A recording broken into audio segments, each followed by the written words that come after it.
Eh bien, bonjour à toutes et à tous, bienvenue pour cette conférence toujours ici à Excelia Business School dans le campus de La Rochelle. Merci à celles et ceux qui sont présents et présents avec nous directement ici. Puis merci à ceux qui nous suivent tout au long de cette journée en direct sur les réseaux sociaux pour découvrir dans quelques instants le Master Grande École. Alors bien sûr, c'est un live qui se veut interactif, donc vous n'hésitez pas à nous poser toutes vos questions en direct, par commentaire. On y répondra tout à la fin de cette présentation. Et puis si vous nous captez en replay, c'est le terme dédié, eh bien vous pouvez également poser toutes vos questions. Les équipes seront là pour continuer à y répondre au fur et à mesure du temps qui passera. Et je le disais, nous allons parler du Master Grande École avec vous. Caroline Hermé, bonjour.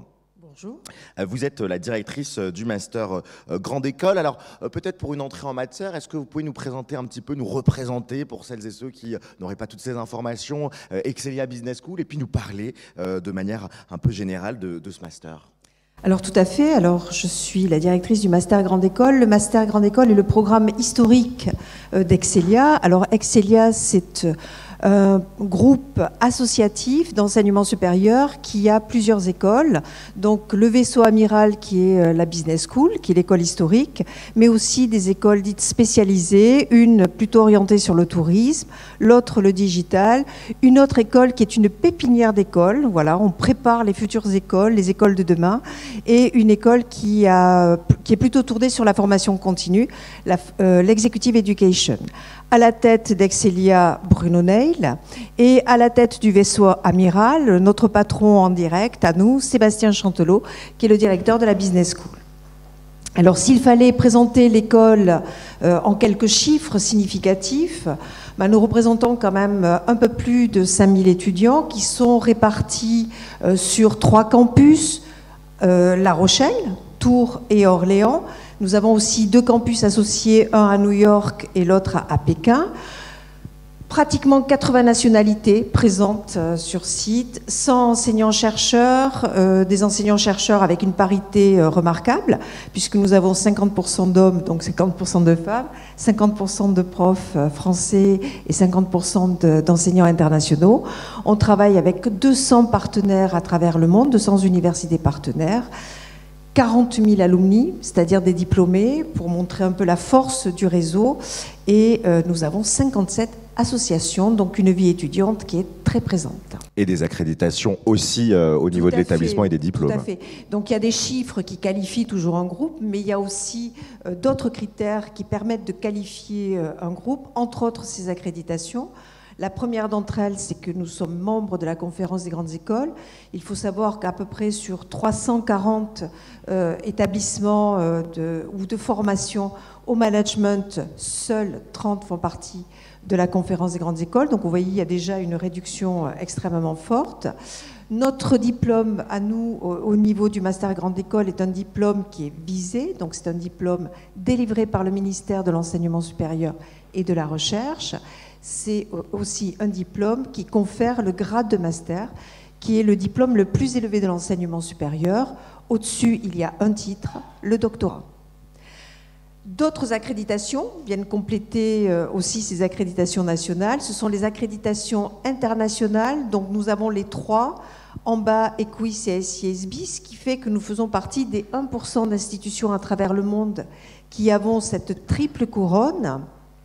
Et j'allais dire que ce dynamisme, surtout sur les dernières années, nous permet d'être particulièrement bien placés au niveau des classements internationaux. Donc vous avez vu le classement du Financial Times et du classement de The Economist qui nous place dans les 10 premières écoles françaises. Alors en ce qui concerne notre programme, avant de rentrer dans le vif du sujet, nous sommes implantés en ce qui concerne le Master Grande École sur le campus de La Rochelle et sur celui de Tours. Donc 2 possibilités d'étudier. C'est le même programme ou va y avoir des petits changements? Tout à fait le même programme, quel que soit le campus, et le campus est au choix de l'étudiant. Alors on va pouvoir continuer un petit peu à explorer ce Master Grande École avec, je crois, des informations sur la slide suivante par rapport au groupe, c'est ça ? Alors c'est par rapport au groupe et par rapport surtout à la mission qui concerne notre programme, ce qui va pouvoir nous différencier peut-être d'autres programmes. Nous, notre volonté, c'est de faire de vous des managers responsables qui vont être capables d'agir dans des environnements qui sont complexes et en perpétuelle mutation.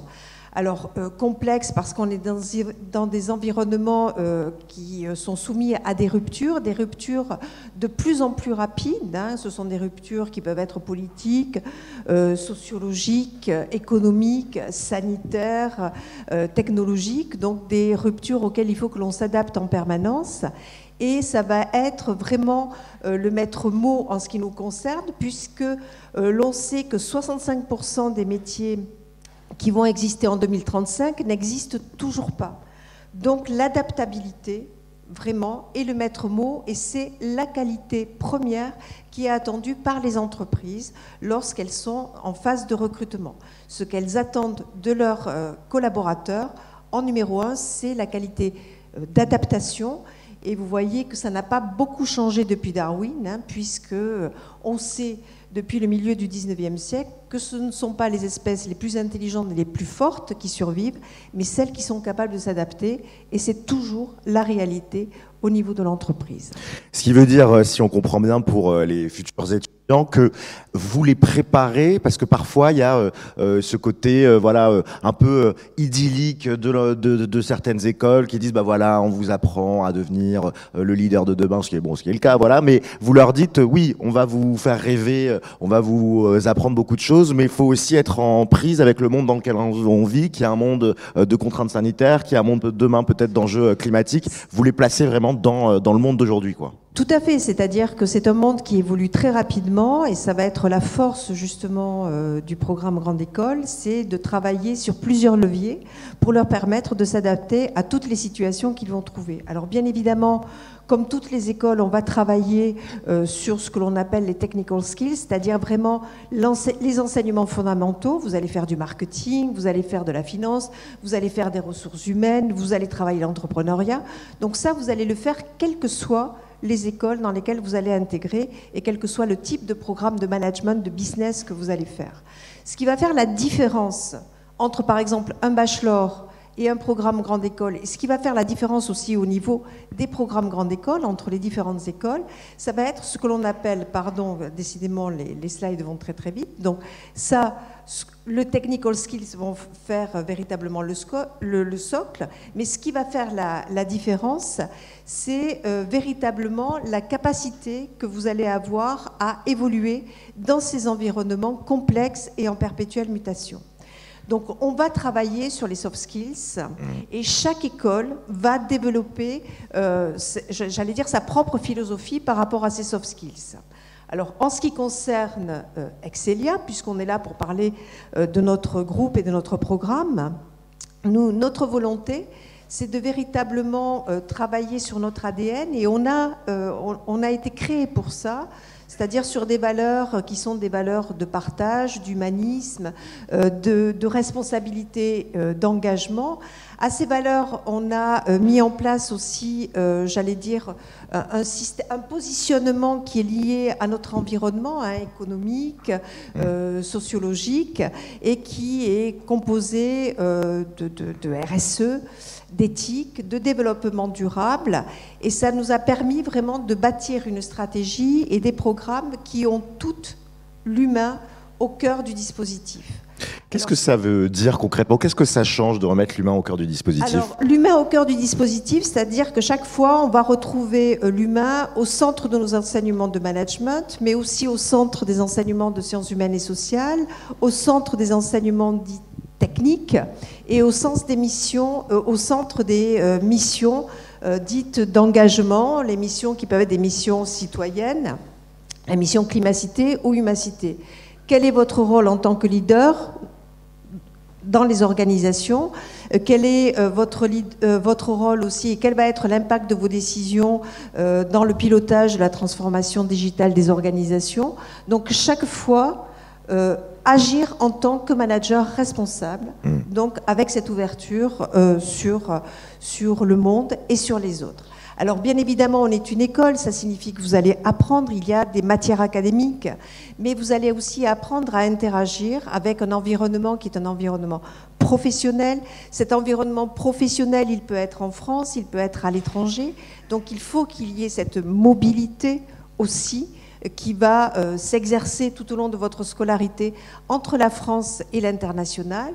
Et l'autre élément clé, nous sommes là pour vous fournir une boîte à outils qui est extrêmement sophistiquée, et à partir de cette boîte à outils extrêmement sophistiquée, vous allez devenir des créateurs de solutions dans les environnements que vous allez découvrir, et ça c'est la partie la plus importante.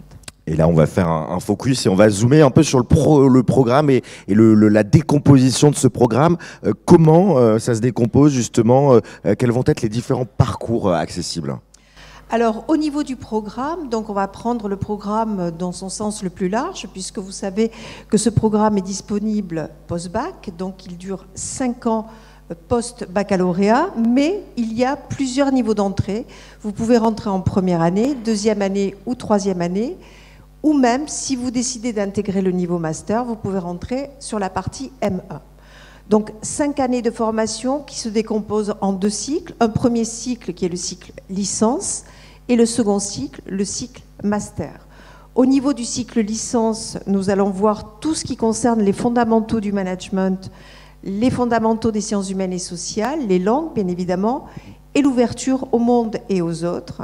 La deuxième partie, le second cycle, le cycle master, est un cycle là où on va travailler beaucoup plus tout ce qui concerne la stratégie, d'accord, votre orientation et votre projet professionnel et toutes vos compétences managériales.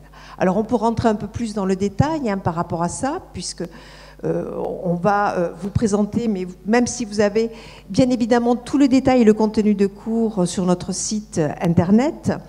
Donc sur le premier cycle, le cycle licence, la partie L1 et L2, c'est-à-dire les 2 premières années, forment véritablement un tout où on va travailler les fondamentaux. Donc vous allez travailler en profondeur les bases, vraiment des enjeux socio-économiques, des sciences humaines et sociales, du management, des langues. Et aussi, vous allez travailler l'expérientiel, c'est-à-dire qu'au milieu de chaque semestre, d'accord, vous allez avoir un expérientiel qui va se dérouler en France ou à l'étranger. Dès la première année, entre les 2 semestres, vous avez ce que l'on appelle le cap anglophone, donc vous allez partir réaliser une mission dans un pays de langue anglaise, une mission de 6 à 8 semaines. À la fin de votre première année, vous allez faire une de nos 2 missions citoyennes, d'engagement citoyen, la mission Humacité, c'est-à-dire que vous allez partir en tant que bénévole 3 mois dans une ONG ou une association, justement, pour apprendre le sens un peu de l'engagement, de l'investissement et avoir un autre regard sur les autres et sur le monde. En deuxième année, pareil. Entre les 2 semestres, une autre mission, la mission Climacité. Cette mission Climacité qui va consister à travailler sur le développement durable, sur la transition énergétique. Vous allez pouvoir la réaliser en France, à l'étranger, dans une ONG ou en entreprise. Comme vous le souhaitez, cette mission va durer 2 mois. Et à la fin de votre deuxième année, donc à la fin de ce premier cycle, L1, L2, vous allez faire votre expérience en entreprise de 3 mois, un stage opérationnel.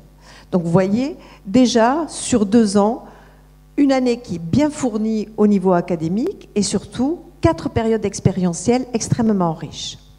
Pour les étudiants qui rentrent en L3 sur la dernière année, ceux qui étaient avec nous en L1 et L2 vont partir à l'international, donc effectuer 1 ou 2 semestres académiques ou 1 semestre académique et 1 semestre en entreprise, mais toujours à l'international.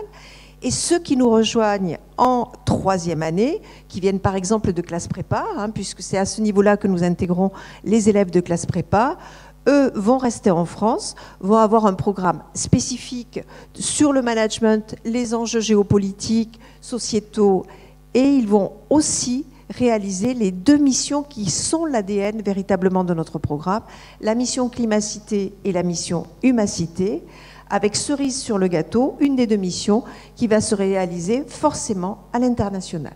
Et après, on poursuit avec le master. Tout à fait. Donc, sur la partie master, donc, les étudiants qui nous rejoignent sur la partie master ou qui intègrent le master après avoir intégré le cycle licence. Donc là, on le choix entre plusieurs parcours, de manière très nette. Un premier parcours qui est un parcours encore d'expatriation académique, on y reviendra un peu plus tard. Un second parcours qui est un parcours France et un troisième parcours qui est un parcours alternance. Alors sur les deux premiers parcours, expatriation académique et parcours France, il y a la possibilité de mixer ces parcours, c'est-à-dire qu'ils peuvent choisir un semestre en France, l'autre semestre à l'étranger ou inversement. En revanche, pour les étudiants qui partent sur le parcours alternance, dès la partie M1, cela va être un parcours qui va durer sur les 2 années, la partie M1 et la partie M2, donc sur l'alternance 24 mois. Pour les étudiants qui sont sur la partie M2, donc la dernière année, cette dernière année est une année de toute façon de choix de spécialisation, quel que soit le parcours qui va être retenu. Donc c'est l'année où vous allez affiner votre projet professionnel. Et sur ce projet professionnel, donc vous allez choisir une spécialisation qui va être une véritable porte d'entrée dans la vie active. Mais vous avez malgré tout le choix entre 3 parcours. Un parcours à temps plein, dit classique, où vous allez faire 6 mois de spécialisation, 6 mois de stage. Vous allez pouvoir démarrer l'alternance, donc faire une alternance 12 mois en dernière année. Donc on a ceux qui ont choisi l'alternance 24 mois. Il y a l'alternance 12 mois. Et nous avons encore une possibilité d'expatriation avec un double diplôme aux États-Unis. J'y reviendrai dans quelques instants. Eh bien justement, on va parler de cet international. Présentez-nous un petit peu les destinations qu'il est possible de faire et puis les modalités de départ aussi. Alors, au niveau de l'international, donc vous avez ce que l'on appelle l'international en échange simple, où vous partez dans le cadre d'une expatriation académique. Alors, pour les étudiants qui font le cycle complet, donc qui partent en 3e année, ils vont partir 2 semestres. En échange académique, vous voyez que nous avons énormément de partenaires à travers le monde. Certaines universités demandent des scores spécifiques pour l'expatriation, des scores TOEIC, des scores TOEFL. D'autres universités laissent la responsabilité des affectations directement au programme, parce que nous avons des relations de longue date, donc elles connaissent la qualité de nos étudiants. Donc il y a toute cette préparation qui est faite au niveau linguistique. Vous avez aussi une autre possibilité qui existe. Je vous ai parlé au tout début de la présentation de nos campus associés, un à New York et l'autre à Pékin. Donc nous avons la possibilité de vous envoyer dans un programme qui s'appelle le Global Talent Track, qui va vous permettre d'effectuer un semestre aux États-Unis et l'autre semestre à Pékin, dans le cadre d'une expatriation académique qui est un peu particulière, puisque cette expatriation va s'accompagner aussi de conférences, de visites d'entreprise. Donc c'est un peu un mix entre Learning Expedition et expatriation académique. Et surtout, ça va vous permettre d'avoir une vision très large du management, puisque vous doutez que les 2 visions sont un peu différentes.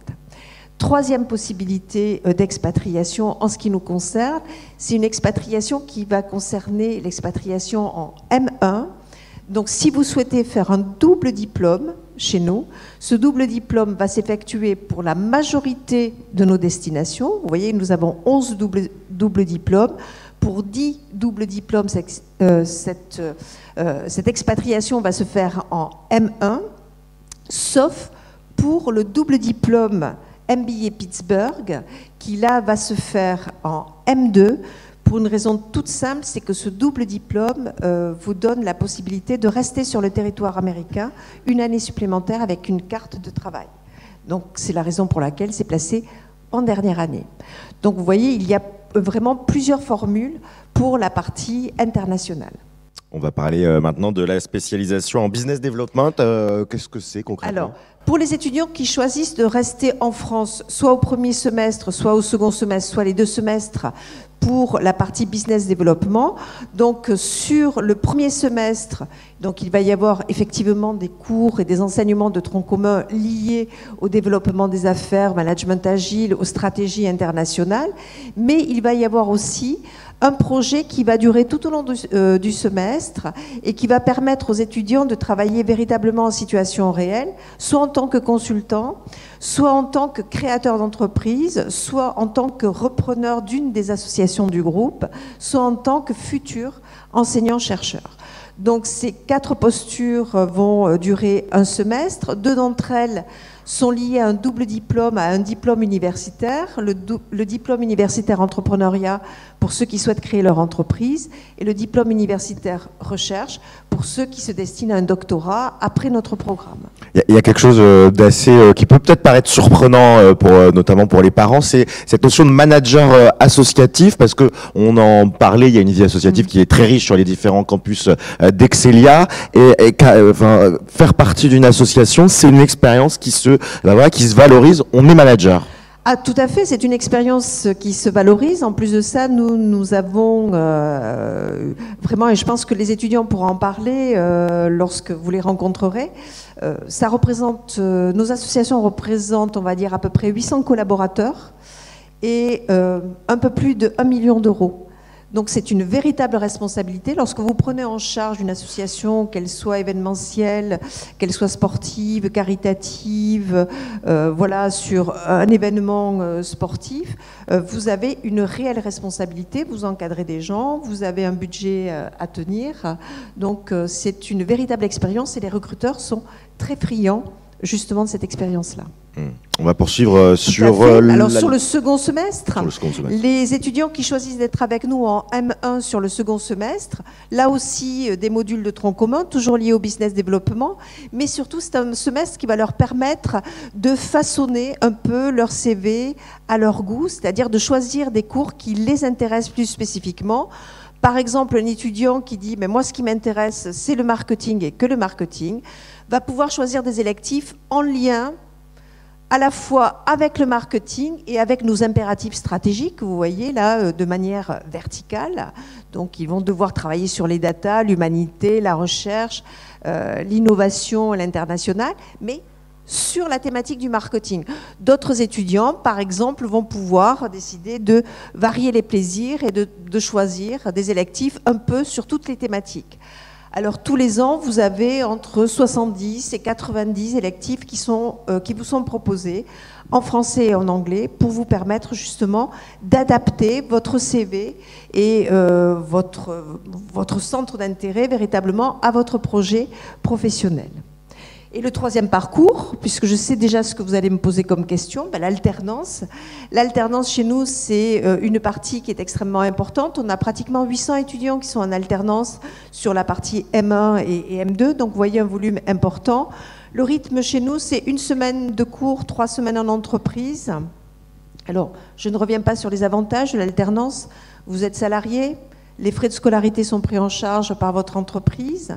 Et à la fin de votre cursus, vous bénéficiez d'une année pleine ou de 2 années d'expérience. Donc vous n'êtes pas le petit genou qui sort fraîchement diplômé, mais vous avez vraiment des éléments à négocier par rapport à ça. Oui, sur l'alternance, il y a parfois une question, c'est que ça peut faire peur de se dire, bah tiens, j'ai une licence, j'ai seulement entre guillemets une licence en poche et je vais me retrouver dans une posture hyper professionnelle. C'est ouvert à tous et tout le monde peut réussir son alternance. Tout à fait, tout à fait. Puis en plus de ça, les entreprises qui sont demandeurs d'alternants ont l'habitude aussi d'accompagner les alternants, nous aussi. C'est-à-dire qu'au démarrage du programme, il y a des cours qui vous permettent justement d'être opérationnel très rapidement dans votre prise de poste. Donc tout ceci est pris en charge vraiment et étudié au niveau des modules et de la formation. Et puis comme nous travaillons avec un volant extrêmement large d'entreprise, comme vous pouvez le voir, j'allais dire chaque profil d'étudiant peut trouver aussi l'entreprise qui lui correspond. Il y en a qui sont plus à l'aise dans des petites entreprises, d'autres qui ont besoin de grands groupes. C'est la même chose au niveau des choix des écoles. Il y a des étudiants qui se sentent plus à l'aise dans tel ou tel type d'école. Là, vous avez un choix qui est extrêmement large. On va parler, je crois, des spécialisations qui sont proposées aux étudiants. Oui, alors il y a beaucoup d'étudiants qui choisissent aussi une grande école, une école de management en fonction des spécialisations proposées en dernière année, en disant c'est la porte d'entrée dans la vie active. Donc j'ai envie véritablement de voir si je vais trouver une spécialisation qui m'intéresse. Donc je vous rassure, je pense que parmi toutes les spécialisations, puisqu'il y en a un peu plus de 30 qui vous sont proposées, vous allez forcément trouver la spécialisation qui vous intéresse. Ce qu'il faut savoir, c'est que vraiment toute la chaîne de valeur de l'entreprise est représentée au niveau des spécialisations. Ces spécialisations, pourquoi sont-elles aussi importantes? C'est parce que nous en proposons beaucoup en double diplôme, avec des MSI qui sont en interne, avec d'autres écoles aussi, pour vous permettre d'augmenter vos compétences, de rajouter par exemple une fibre événementielle ou tourisme à un profil un peu plus management. Une fibre peut-être un peu plus tournée sur la diplomatie pour ceux qui sont intéressés par les enjeux géopolitiques et qui ont envie de travailler sur les risques liés aux entreprises, au développement d'affaires. Donc vous allez toujours forcément trouver une spé qui vous intéresse à ce niveau-là. Un petit mot sur les sciences humaines aussi, puisque vous l'avez dit, hein, l'humain il est au cœur du projet et ça passe par l'acquisition de savoir autour des SHS, comme on les appelle. Oui, les sciences humaines et sociales. Donc les sciences humaines et sociales, vous allez les retrouver en fil rouge vraiment tout au long de votre scolarité.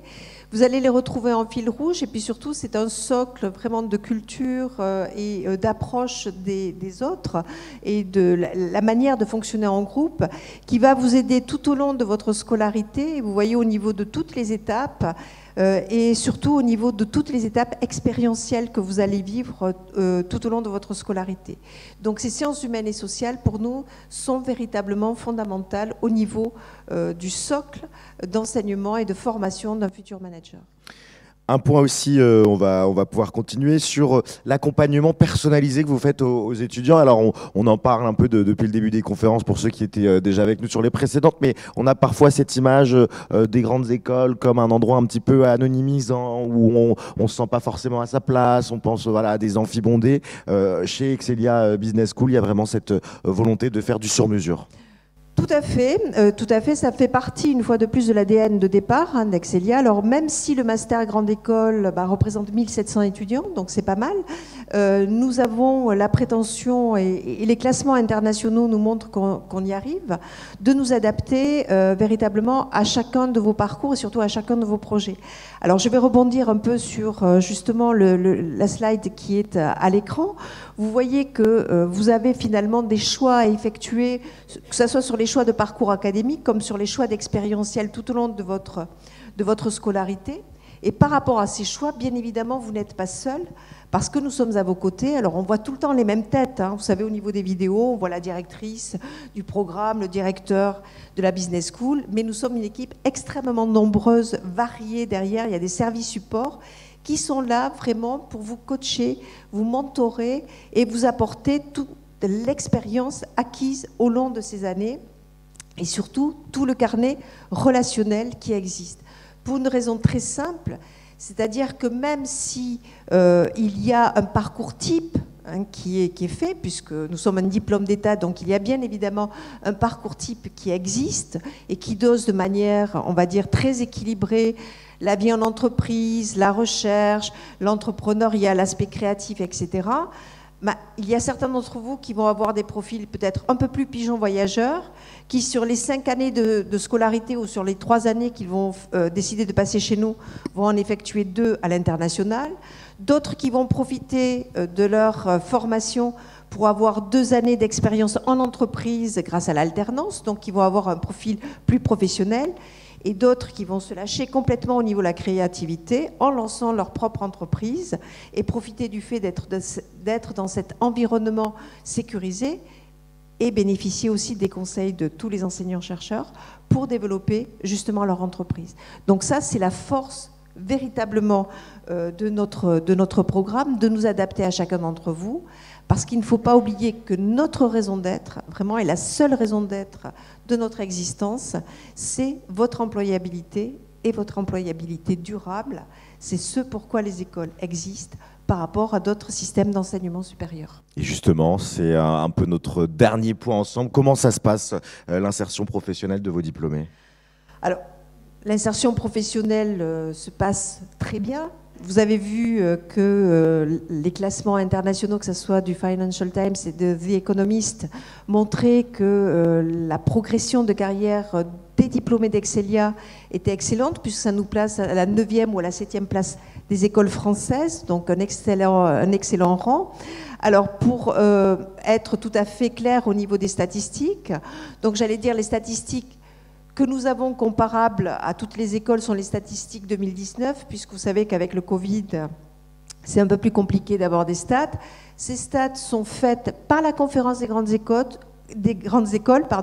donc sont tout à fait fiables. Elles ne dépendent pas des écoles, ce ne sont pas des chiffres, on va dire marketing, de commercialisation. Donc, ce que nous disent les enquêtes de la conférence des grandes écoles, c'est que 99,94% de nos diplômés sont placés à 6 mois. Donc je ne sais pas pourquoi il y a le virgule 94, donc j'ai mis 99% des diplômés, qui se placent extrêmement rapidement, puisque la majorité d'entre eux reçoivent une offre d'embauche avant la fin des études. À peu près 8 étudiants sur 10 ont une offre d'embauche avant la fin des études. 6 sur 10 signent à ce moment-là. 8 sur 10 sont placés à 2 mois et on voit que pratiquement 100% des diplômés sont placés à 6 mois, donc c'est extrêmement rapide. Toute la chaîne de valeur des postes possibles est représentée au niveau de l'insertion professionnelle. Donc là, nous parlons vraiment des postes de débutants. Et puisqu'on est sur des postes de débutants, un salaire moyen débutant annuel, 39 000 €.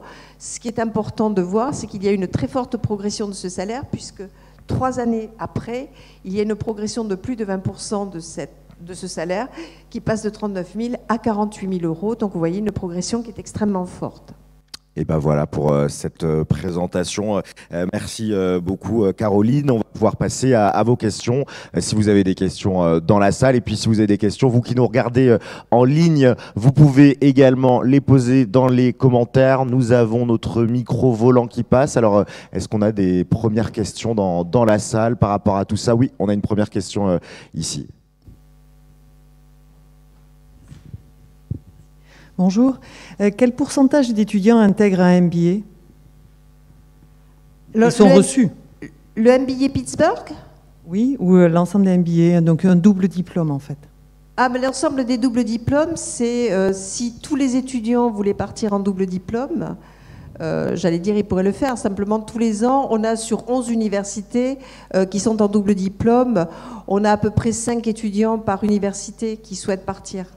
Le double diplôme est une formation qui est une formation exigeante, d'accord? Contrairement aux échanges académiques, les étudiants ont moins de choix de cours, puisque les cours sont déjà décidés, donc par learning agreement entre les deux institutions. Donc les cours sont imposés, il faut réaliser à la fois les cours dans l'université d'accueil et valider toutes les conditions de l'université d'origine, de l'école d'origine. Voilà. Donc on a globalement, on va dire, tous les ans, entre 50 et 70 étudiants qui souhaitent faire un double diplôme. En revanche, l'expatriation académique, tous les étudiants partent en expatriation académique. Voilà, et l'expatriation académique ou le double diplôme, il n'y a pas de financement supplémentaire. On continue avec vos questions, si vous en avez sur le master grande école. Oui, on a une question devant. J'en profite pour une question du chat qui nous demande si on a envie d'avoir une mobilité dans une université, par exemple. On a vu un programme qui nous intéresse dans une université à l'étranger. Il n'y a pas encore de partenariat. On peut, en tant qu'étudiant, être force de proposition pour de nouveaux partenariats? Alors, on peut être force de proposition, mais simplement un partenariat, ça prend du temps pour qu'il soit établi. Et en plus de ça, il faut des critères d'éligibilité de l'université à l'étranger. Vous avez vu que nous avons les 3 accréditations internationales et il faut que notre université partenaire ait au moins une des 3 accréditations internationales. Voilà, il faut que le programme soit compatible. Ou en tout cas permettent de faire justement des liens. Ça paraît plus compliqué, admettons qu'il y ait une université, je ne sais pas, en Colombie, qui forme des cadres hospitaliers. Voilà, c'est un peu plus complexe de nouer un partenariat. Alors c'est possible sur un échange simple, par exemple, parce qu'il y a des modules de management. D'accord. Alors on avait une question ici, on vous écoute. Oui, pardon, c'est une question peut-être un peu bête où j'ai pas bien suivi ce que vous avez dit. Au niveau du double tract, là, en Pékin et les États-Unis, c'est un double diplôme, ça, à chaque fois? C'est deux diplômes? Alors non, le Global Talent Track n'est pas un double diplôme, d'accord? Le Global Talent Track va permettre à l'étudiant de partir un semestre sur chacun de nos sites associés. On travaille de manière beaucoup plus étroite et privilégiée avec 2 campus à l'étranger, un campus à New York, Iona College, et un campus à Pékin, Beihang University. Donc les étudiants qui choisissent de faire le Global Talent Track, ce parcours, partent un semestre à New York, le premier semestre à New York, où ils ont des cours. Ils ont aussi des visites d'entreprise, ils ont des conférences professionnelles, et le second semestre à Pékin. Donc là aussi, des cours. Ils font les cours qu'ils auraient suivis en France ou dans une autre université, mais là, faits par des enseignants américains, chinois, et ils ont des visites d'entreprise et des conférences. C'est un programme qui mélange à la fois la vision Learning Expedition, où vous allez voir le tissu socio-économique, et la partie académique. D'accord. Et donc, ils peuvent partir en M2 à ce moment-là, faire un double diplôme aux États-Unis. Ça n'a rien à voir. Tout à fait. La partie, le double diplôme MBA Pittsburgh, c'est en M2. Voilà. D'accord. Et sinon, j'avais une question au niveau des langues. Quand Oui. vous parlez donc de plusieurs langues, LV1, LV2 et éventuellement LV3, quand un enfant a déjà donc 3 langues à ce niveau-là, au niveau des cours de LV3, quel niveau est repris? Alors, au niveau des cours de LV3, les cours de LV3, chez nous, sont facultatifs. D'accord? Il y a LV1, LV2. Les cours de LV3 sont facultatifs et vont dépendre, c'est-à-dire que si jamais on a plusieurs étudiants, par exemple, qui parlent le russe et qui ont un niveau suffisant en russe, donc on met en place des tutorats, justement pour qu'ils ne perdent pas la langue. Donc on met en place un autre type de cours, mais qui ne donne pas lieu à des ECTS, à des notations, des contrôles continus. Voilà. C'est intéressant parce que ça illustre peut-être ce qu'on disait, c'est le côté sur mesure, c'est-à-dire plutôt que de dire LV3 on va mettre des cours et puis en plus l'enseignement des langues parfois est compliqué. Là c'est dire on fait des petits modules, des groupes de discussion, de la parole, des enseignants qui viennent, donc on est encore sur mesure. On a parfois des étudiants qui arrivent, on a un étudiant cette année qui fait du japonais, il est tout seul. Voilà. On a des étudiants aussi qui peuvent arriver avec des niveaux de chinois maintenant qui sont extrêmement élevés puisqu'ils font partie de la génération. Certains d'entre eux qui ont démarré le chinois en 6e, donc avec un très bon niveau de chinois. Là aussi, ce sont des groupes un peu spécifiques. D'accord, très bien, merci. On va peut-être prendre une dernière question si vous avez dans la salle. Oui, ici on a, alors relevez la main pour le micro-volant. Je vais déposer cette marque micro-volant, j'aime bien. Bonjour madame. Il y a combien d'étudiants venant d'un bachelor qui intègrent un master grandes écoles? Au niveau de l'admission en M1, c'est-à-dire les étudiants qui sont titulaires d'un bachelor peuvent rentrer en M1. Donc sur un bachelor, je ne parle pas d'étudiants titulaires d'une licence, mais d'un bachelor, on en a à peu près 100, 110 qui intègrent à ce niveau-là. Donc certains se posent la question, est-ce que je fais un bachelor et après je fais 2 années au niveau master? Est-ce que je fais le master directement? Alors il y a des avantages à chacune, à chacune des solutions. J'allais dire que la partie, le fait de faire le master directement, par exemple post-bac, si jamais c'est le grade de master qui vous intéresse, l'avantage c'est que vous allez pouvoir justement cumuler un maximum d'expérientiel, c'est-à-dire pouvoir conjuguer les missions climacité, humacité, l'expatriation académique, l'alternance des doubles diplômes, puisque vous avez 5 ans justement pour développer toute cette partie expérientielle. C'est ce qui fait la force aussi des programmes comme ça, Bac+5, post-bac. Et ben voilà, ça sera le mot de la fin. Merci beaucoup Caroline Hermé pour cette très belle présentation. Merci à vous de l'avoir suivi, que vous ayez été dans la salle ou en ligne. On va se retrouver dans quelques instants pour la suite de cette découverte. On va parler des Master of Science avec le directeur d'Excelia Business School, Sébastien Chantelot, qui arrive dans quelques instants. Merci et à tout de suite. Merci.